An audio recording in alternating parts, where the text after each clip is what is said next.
Thanks for pressing play on another Pay Me No Mind sports and entertainment video. I'm kind of on the fence with what I'm doing with boxing right now and bite down boxing and investing time to it for videos and whatnot. But I did want to come back. There was one bout that I was very interested in over the past weekend. As a matter of fact, I would give the winner of the bout the bite down boxing fighter of the weekend. No disrespect to the Andy Ruiz and Chris Arreola fight, with Ruiz winning there, as well as the Derek Chisora and Joseph Parker fight, with Joseph Parker prevailing in that contest. But for me, the biggest fight was the women's undisputed lightweight fight, where Katie Taylor of Ireland, Bray, Ireland, defeated Natasha Jonas 96-95, 96-95, and 96-94. Thought it was a really good fight, man. I know I was a little critical of Katie Taylor in a couple of performances and, some videos, some UK people, didn't like some things that I had to say in some fights where I thought she was pushed. But I will say one thing about her, man. Her schedule has been outstanding. Here taking on Natasha Jonas, which was who just fought for a world title her last fight.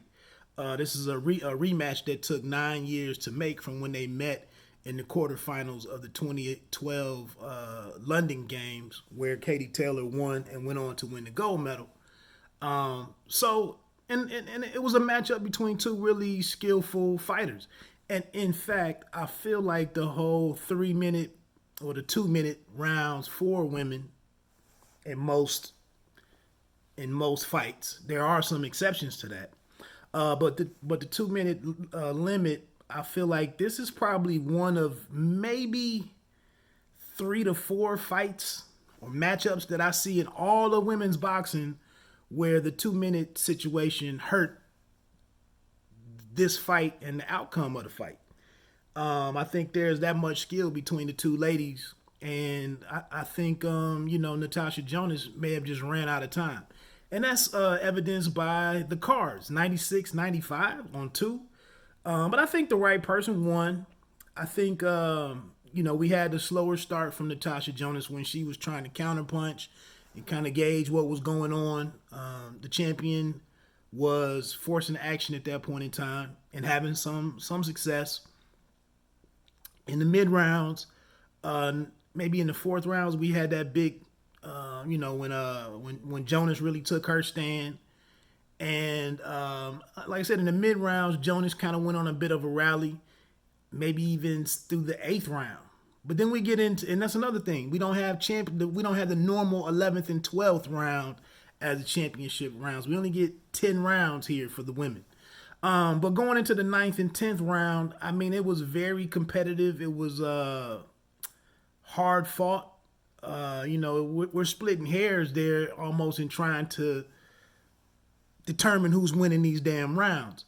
But there was one point in there with maybe 35 to 45 seconds to go where the referee went to split the two women up, and Natasha Jonas just took this big sigh and kind of looked at the referee like, I don't have much more, I don't have nothing else to give. And I think Katie Taylor closed on a stronger note.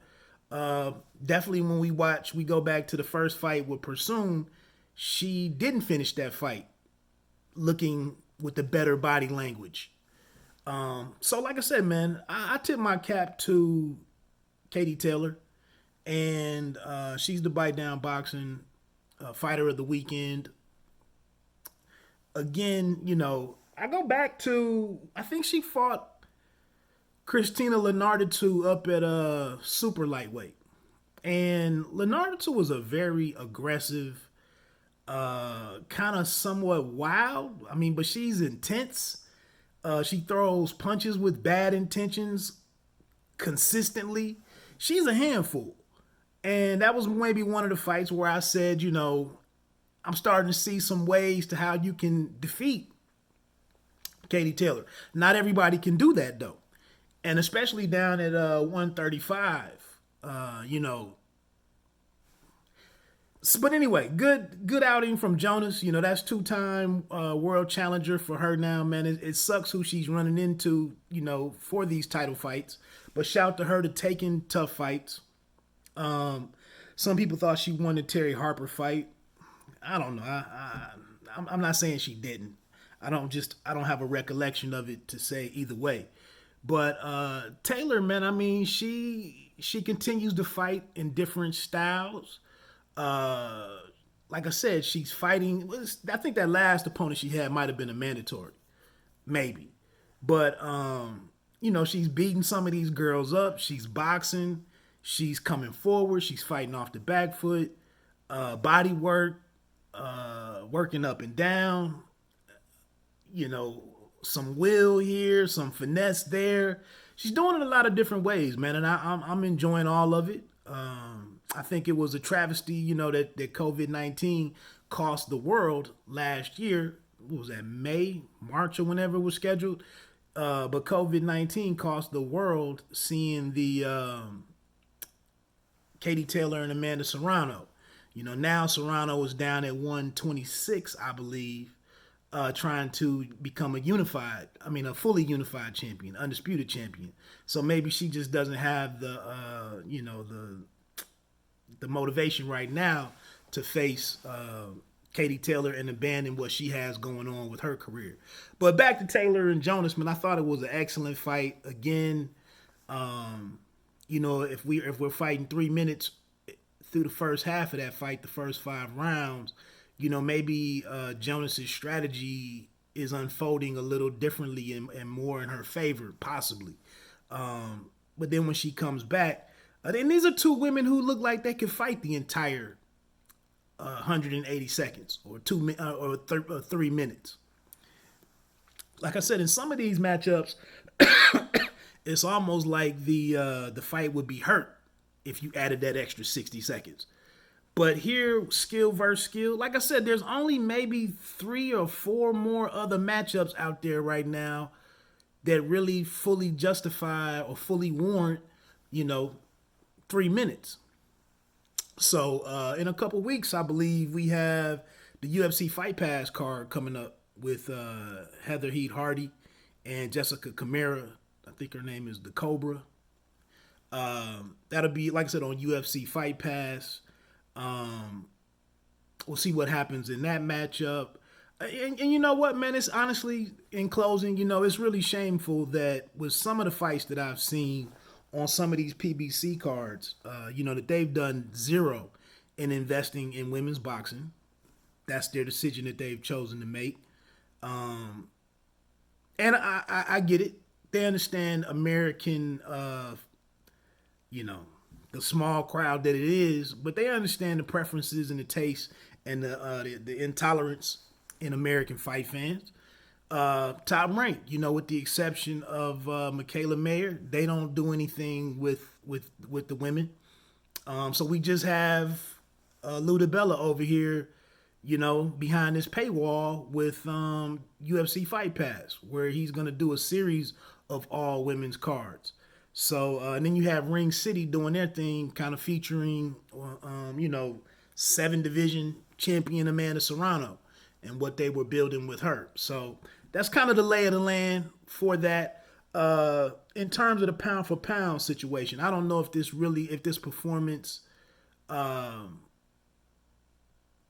does it help her leapfrog Claressa Shields, who's currently the ESPN #1 pound for pound fighter. But again, you know, Claressa Shields really isn't fighting the level of opposition, fight in and fight out, that I think Katie Taylor is. So, you know, it could be a while before we see anybody really push Claressa. And it's somewhat a mixture of the lack of depth above 147, hell, even at 147. So, and then very, very, very lastly, you know, keep an eye out on what's going on with, you know, the champions at 140. the other two champions, and Mary McGee and Christina Leonardo, to the aforementioned Medusa. We're trying to track down a fight with Jessica McCaskill, who I saw playing around with maybe trying to get the rematch with Katie Taylor, and then throwing it out there that she'd be willing to fight Clarissa Shields. Give me either one of the Mary McGee or the Leonardo 2 fight, and I think that's going to be an excellent women's bout. But like I said, they're with Matchroom, so it's no way for Top Rank or PBC to even pursue those fights. But those are two good fights. So let me get on out of here, man. Bite down boxing. Don't let them count you out. Pay me no mind. Sports and entertainment. You don't have to be great to start, but you have to start to be great. All right, Katie. I see you, girl. Peace.